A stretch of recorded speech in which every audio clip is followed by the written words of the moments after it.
na dapat tagapamayapa naging promotor ng kaguluhan ang kagaspangan ng mga pasaway na tanod sa pool sa CCTV. Eto, panoorin mo.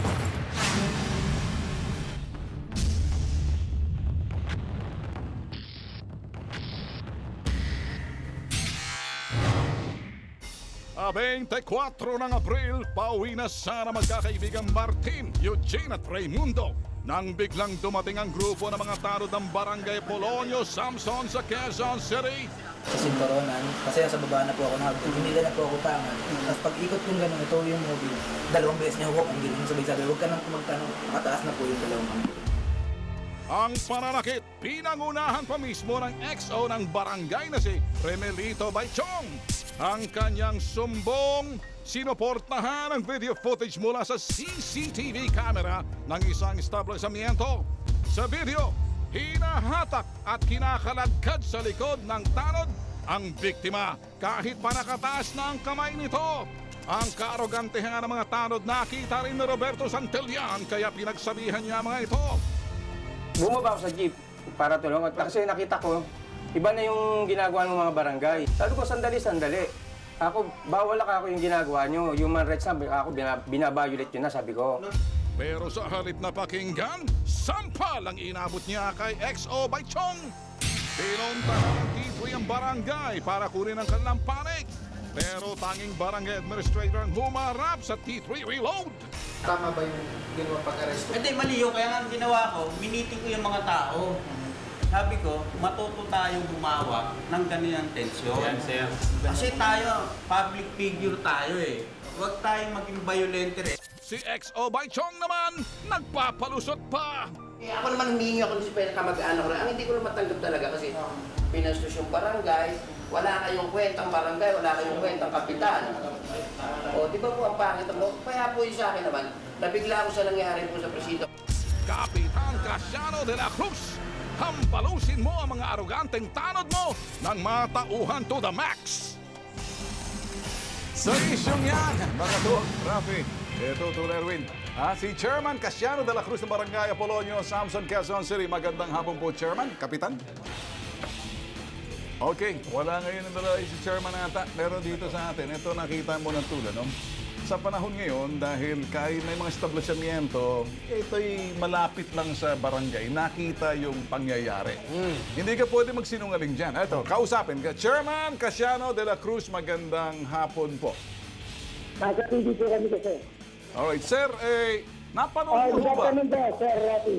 Okay, si Rafi, si Erwin ho, kasama na si Tulben Sir Buto. Erwin, Kasi sir, nakaabot na ho ba yung ginawa ho ng inyong XO ho? Doon ho sa pananapak ho, panunulak doon sa biktima. At the same time, may nagbagandang loob, sinampal ho ng XO ninyo. Ano hong magagawang aksyon? Hindi po yan. Yung po sinampal, sa presinto po yun. Sa presinto una, lalapa.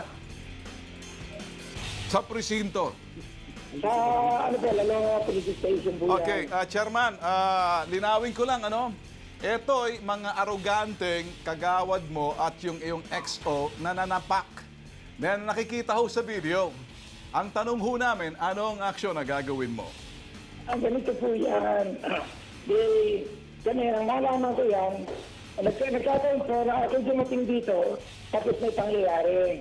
Hindi ko alam. So, yun ano namin, pinignan namin sa video, sa CCTV camera, ganito po yan. Kasi una, yung mga bata na to, nangaharang ng nagdadaan, pati mga sasakyan.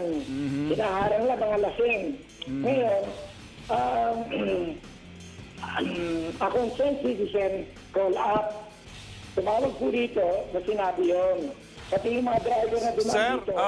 Chairman, sandali lang. Meron ho kasing nagbagandang loob na nakakasaksi, pinagsabihan ho na wag manakit yung inyong chairman na si Baichong, sinampal niyo ho. Ano ang masasabi? Hindi po yan. Ano po yan?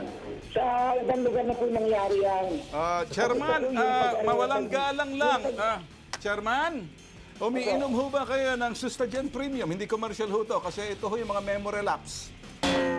Baka medyo nauulianin ho kayo sa mga sinasabi ninyo o nagpapalusot ho kayo. May pananagutan ho ang inyong barangay. Makinig ho kayo, Chairman. may pananagutan ng inyong barangay sa taong bayan na hindi ho kayo promotor sa pananakit, Chairman. Tao, hindi po rito nangyari. Nasa presinto po sila noon. Chairman, yung hong CCTV, dyan lang ho sa tabi ng barangay ninyo. Sa libis po yan, sa libis. Sa libis Chairman, po yan. ito na lang. Hindi po yung Okay, ito na lang, Chairman, ano? Pangit po. Alright, XO nyo si Bai Chong, Chairman. Kasi, Chairman! kasi, Hoy! XO nyo si Bai Chong, Chairman, hindi ba?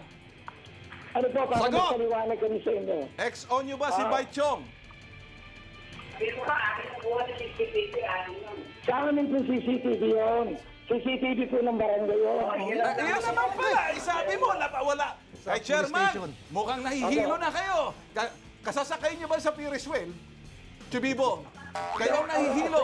Eto na lang, Chairman, makinig ka. Hey! Pupunta na lang sa Hoy! opisina niyo. Hey! Para magpaliwanag. Hey! Sige! Pakinggan mo ako. Hindi na ako hihirit sa'yo, no? Nare-respeto kong katandaan mo, pero hindi mo alam ang ginagawa mo. Kinukonsinte mo yung loko-loko mong XO. Nakasurrender lang eh. Pag nakasurrender na, ibig sabihin, hindi ko makakasa. Eh kasi kung pagpipilitan mo, pag uuntog-untogin ko yung mga ulo ng mga tao mo, bata, ayaw ko makasama ka dyan. Sa akin lang, mensahe ko, tigilan nyo na.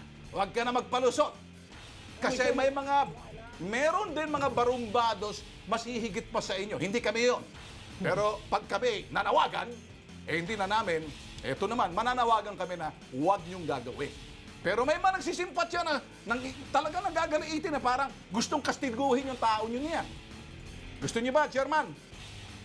Kaya nga po, kung pupunta kami sa inyo, Sige, Chairman, magpahinga ka na lang. Ha? Matulog ka na lang muna. Walang pangyayari. Mas magandang narinig mo na to para tuwirin mong baluktot na gawain ng mga tao mo. Huwag mong kukonsintihin. Narinig mo ako. You get it? That's it. Ano sinabi mo? Read my lips. Oh, read my lips. Hindi, pinapalusot ni Chairman yung sinampal. Eh wala sa barangay, sa istasyon ng polis, sinampal Hindi yung kasi tao nagsasalita ka dito sa Earth, siya sa moon. Oo. Hindi nakaintindihan. Yan ang sinasabing, merong iba dyan na nanatili na kasakatandaan, sige pa rin maging chairman. Hindi, para sa akin, basa ko doon, ay talaga ni Chairman na masibak yung kanyang Yeah. EXO. Kasi appointed lang yun eh. Yeah. Pwede sibakin yun at any time. Totoo yan. Ayaw lang niya siguro. Kaya marami kang experiences na mga ganyan tulrap eh. Ano sa palagay mo? Baka si Chairman at saka si EXO, very close ang ties, friendship. Confirm. Ha? Confirm ang Wala tawag ko doon. sa friendship. Kasi